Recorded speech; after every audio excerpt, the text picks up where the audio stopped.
So, what do you suggest the women in the West do if everyone's advice is for men in the West to look elsewhere for a wife? What happens to all the women in the West then? Well, that one study we referenced that said by 2030 or something, 50% of the women will be without a man. So that's the direction we're heading, because the men that are looking for those traditional values are starting to go overseas, and then the other half of the men are just checking out completely. They don't want to deal with women at all. So this is going to be a big issue that women are going to deal with in the future as their options dwindle. Welcome to Manosphere Daily, the channel where we break down modern dating dynamics, relationships, masculinity, and the truth most people are too afraid to say out loud. If you're tired of the double standards and ready for real talk, you're in the right place. Subscribe, stay sharp, and join the conversation. You go find a wife in the Philippines or Thailand or wherever these places are that are overseas. They're just happy to be rescued from their poverty-stricken life. That in and of itself is racist. You see how quick the claws come out? The bitterness, the seething anger, triggered that passport bros are finding happiness in foreign lands because she can't do the same. Is dating today, in your opinion, harder than it's ever been? I was friends with my boyfriend before we started dating, and I feel like that's a more natural transition than like seeing features on your screen and trying to make a decision based on like a list of things. People just try and avoid things because I think they're scared to say things straight up. One red flag and you're kind of like, oh, I could go find somewhere else. You don't need to have one person when you could have like 5. Honestly, I don't know. I've had really bad luck. So everything. Like, I've been treated like shit. I think a big part of it is because of social media. People see a lot, they are exposed to a lot. They're always looking for better. Everyone is always looking for the best thing, and they always think something else is around the corner, and you almost have too much access to too many people. These days, it seems like every woman is out there trying to find the right man, instead of focusing on becoming the right person. And that's a major issue with today's dating culture and society as a whole. And let's be honest, it's almost comical how far some women will go to justify questionable online behavior, like running an OnlyFans account. The mental gymnastics to defend other women's choices, no matter how clearly self-serving, can be wild.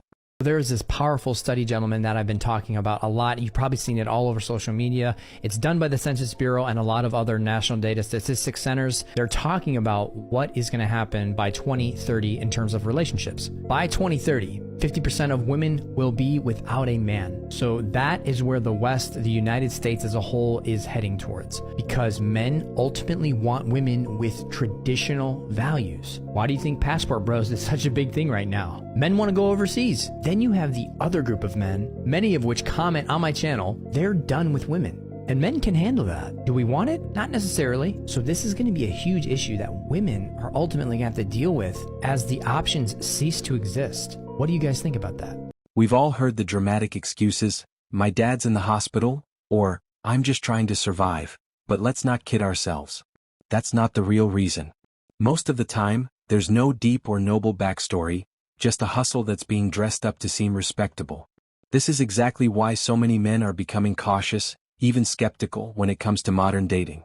The red flags are becoming harder to ignore, and more guys are choosing to walk away before getting caught in the mess. I hate to break it to you, I think that we've just got a very, very selfish culture of women. And to any women out there that say I have internalized misogyny or anything like that, that would require that I have a problem with women worldwide. I do not have a problem with women worldwide. I have a problem with Western women. And if you think that I'm just like making this up out of nowhere, reflect on the fact that there are Western men that are flying out east to find wives. Are Eastern men coming out west to find wives? No. Where in the world are men flying out in droves to marry American women? Nobody wants us. Why? We're big, we're selfish. We don't want to hear anything. You can't tell me to eat less. You can't tell me to change my life. You can't tell me it's not about me. These days, the dating scene feels more like a game of dodgeball, with men ducking red flags instead of throwing themselves into commitment. And honestly, who can blame them? When every other dating profile comes with a link in bio, it's not paranoia, it's pattern recognition. The irony is that so many women say they're looking for a real man, someone stable, loyal, and emotionally mature, but rarely ask if they're offering the same in return. You can't demand high-value behavior while offering chaos wrapped in entitlement. The energy is off, and men are starting to notice.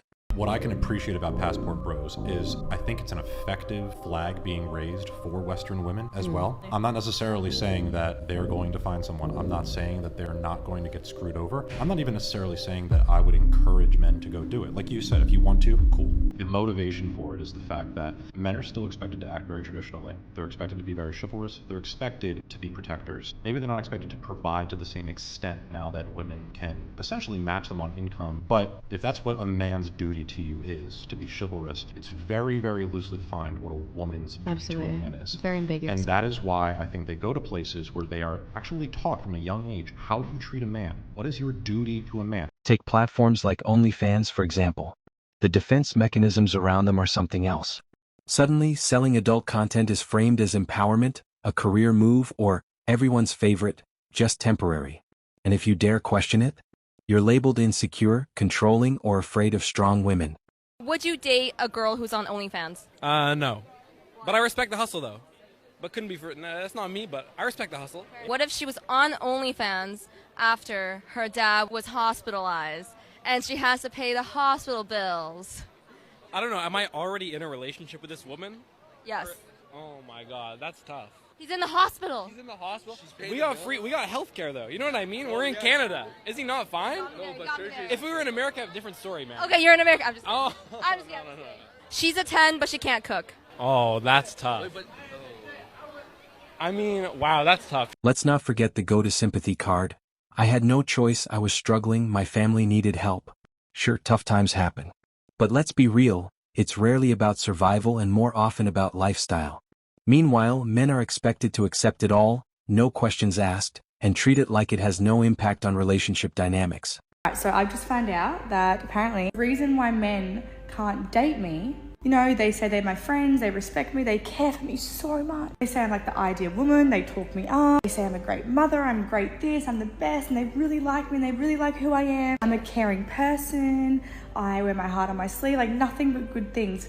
But they say, I can't be with you because of your history and your past.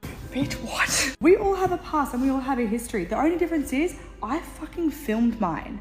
Mine's on camera. Does that make me not dateable? Seriously, yes or no? I mean, I get it, but I don't get it. I also forget to add that they want to sleep with me, they want to, with me. So let's put all that together, shall we? Look, we all have a past, right? And if you want to use that past and like not be able to give me an opportunity or like whatever because of my past, because it's accessible for you and your mates to see, then that's a you problem, not a me problem. But it does have an impact. Men are waking up. They're no longer just swiping right on red flags or tolerating double standards. They're realizing that peace of mind, loyalty, and long-term compatibility matter more than looks or social media validation. And that's the shift.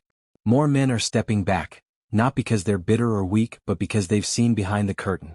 They're not interested in becoming the next stepping stone on someone else's path to finding herself. Surefire way to push a sex worker away, specifically like, the ones of us that like do content and shit, like, and like we're just like newly talking and shit, and then you're like, oh, we should do content together.